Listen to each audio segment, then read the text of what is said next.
જે બેઝિક માહિતી છે જે બધાને ખબર હોવી જોઈએ. તો how many letter in ABCD? 26. પછી કુલ લેટર 26. તો કોન્સોનન્ટ કેટલા? 21 કોન્સોનન્ટ. શું? એન્ડ વોવેલ્સ કેટલા?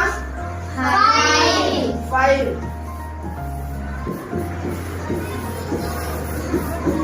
કયા વોવેલ્સ? A,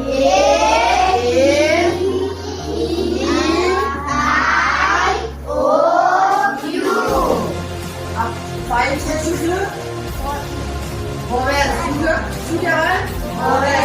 ગુજરાતીમાં શું કહેવાય? વોવેલ્સ એટલે સ્વર. શું કહેવાય? સ્વર. અને કોન્સોનન્ટ એટલે વ્યંજન. શું કહેવાય? વ્યંજન.